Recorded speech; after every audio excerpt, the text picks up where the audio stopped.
Hi guys, welcome back top career.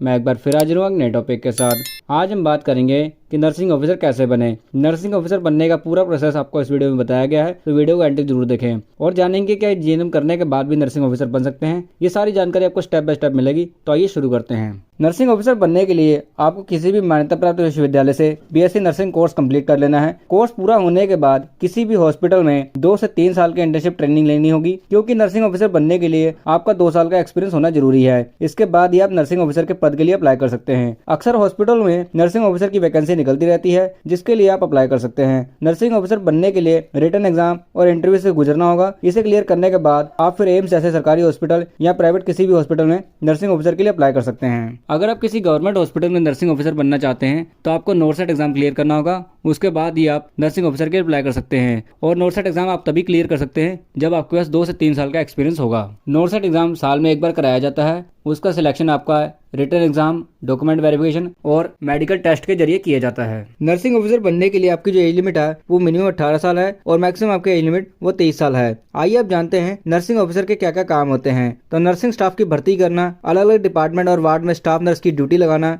क्योंकि nursing officer सभी nursing staff से senior होते हैं। स्टाफ की शिकायतें सुनना, उनका निपटारा करना।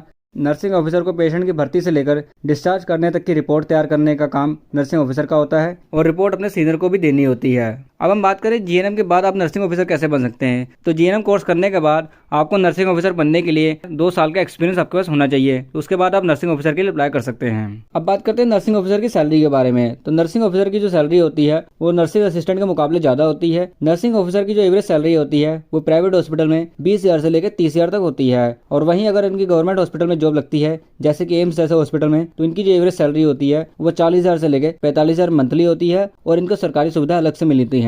तो गाइस, ये थी जानकारी कि नर्सिंग ऑफिसर कैसे बने, उनके सिलेक्शन प्रोसेस के बारे में, सैलरी के बारे में, और जीएनएम के बाद भी आप नर्सिंग ऑफिसर बन सकते हैं। ये सब आपको जानकारी इसमें बता दी गई है। अगर जानकारी अच्छी लगी तो चैनल को सब्सक्राइब करें। Thank you for watching this video.